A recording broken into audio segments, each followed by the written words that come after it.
तो sir GS में हम जो है स्कोर कैसे करें, यहाँ पर इस बात को बताइए कि जीएस के लिए हमारी स्ट्रेटजी क्या होनी चाहिए। बहुत ज़्यादा बच्चों का डिमांड रहता है, पिछली वीडियो में बच्चों ने बहुत कमेंट किया। ठीक है, तो इस बारे में हम समझते हैं कि जीएस की स्ट्रेटजी क्या होगी। देखो, आपको जीएस को अपने पेपर के लिए 3 पार्ट्स में तोड़ना है, आप समझेंगे यहाँ पे। और 3 पार्ट से आपके सवाल पूछे जाते हैं। सबसे पहला जो पार्ट होता है ना, वो होता है मेरे भाई यहाँ पर सिलेबस। सिलेबस का मतलब क्या हो गया? सिलेबस का मतलब यहाँ पर आपके सब्जेक्ट हो गए। जैसे अगर हम बात करें तो फिजिक्स हो गया, केमिस्ट्री हो गया, आपको बायो हो गया, ठीक है, पॉलिटी हो गया, हिस्ट्री हो गया, ज्योग्राफी हो गया, आपका इकोनॉमिक्स हो गया, और इसके अलावा यहाँ पर आपका थोड़ा बहुत इन्वायरमेंटल हो गया। नेक्स्ट बात करते हैं यहाँ पर, तो ये हो जाता है आपका स्टैटिक का पोर्शन।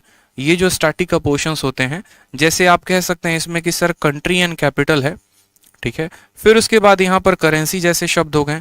फिर उसके बाद यहाँ पर जैसे डांस वाले शब्द हो गए, जितने के जितने, फोक डांस, ये डांस, वो डांस।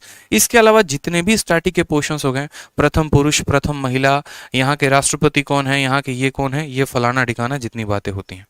और तीसरा जो होता है वो होता है हमारा करंट करंट अफेयर, ठीक है। ये जो जीके होता है ना, ये हमारा 3 पार्ट्स में ब्रेक होता है करंट अफेयर्स में।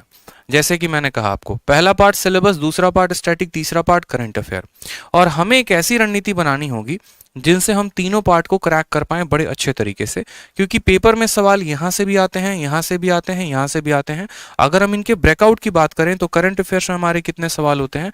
करंट अफेयर्स में हमारे 4 से 5 सवाल होते हैं, ठीक है। स्टैटिक से हमारे कितने सवाल होते हैं? तो 4 से 5 सवाल होते हैं। अगर हम इनका वेटेज 10 सवालों का मान ले तो पूरी की पूरी सिलेबस से हमारा 15 सवाल आता है।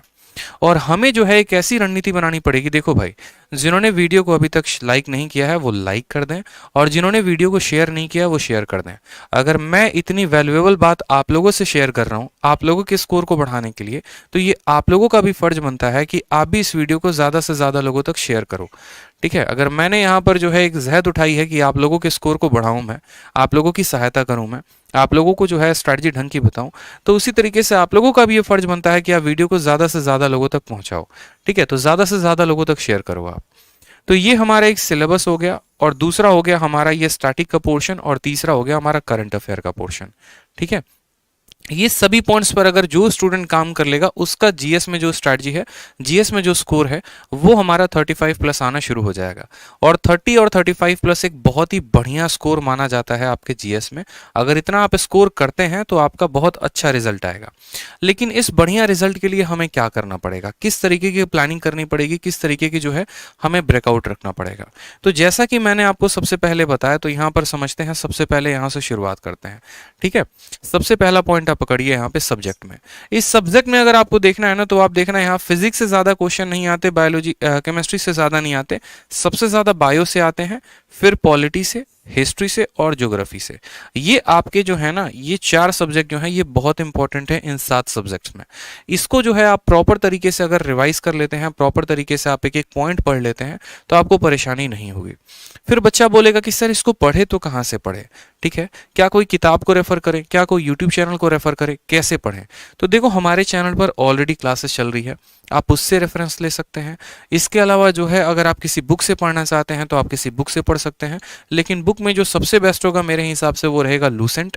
अगर आप लूसेंट पढ़ते हैं, ठीक है, या हिंदी वाले स्टूडेंट अगर आप घटना चक्र पढ़ते हैं, तो आप वहां से भी सवालों को बढ़िया तरीके से कंसेप्ट को समझ सकते हैं। कभी भी जीएस को पढ़ने की जो स्ट्रैटेजी होती है वो इस तरीके से होती है कि पहले आप सब्जेक्टिव को पढ़िए और फिर उसके बाद आप उसके ऑब्जेक्टिव को लगाइए। जैसे मानिए कि सबसे पहले आपने दिल्ली सल्तनत पढ़ा, तो आप दिल्ली सल्तनत को पढ़ लीजिए, और उसके बाद दिल्ली सल्तनत पर आधारित जितने भी प्रश्न आपके लूसेंट के ऑब्जेक्टिव में हैं, पहले आप उसको लगाइए।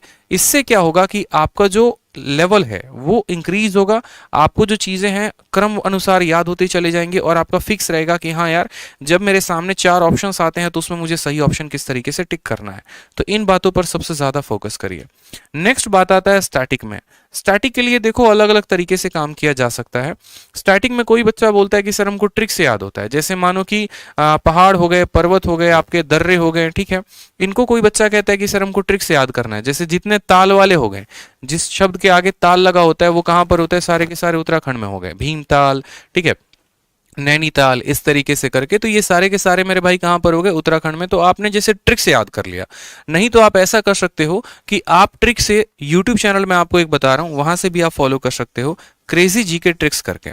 क्रेजी जीके ट्रिक्स करके जो है आप इस अगर चैनल को फॉलो करते हो, यहाँ पर मैं इनको जानता नहीं कौन है ये, हाँ, लेकिन इनके कुछ वीडियोस मैंने देखे हैं जो मुझे अच्छे लगे हैं, जहां से आप भी फायदा उठा सकते हैं, और स्टैटिक के लिए इन्होंने बहुत बेहतर तरीके से काम किया हुआ है।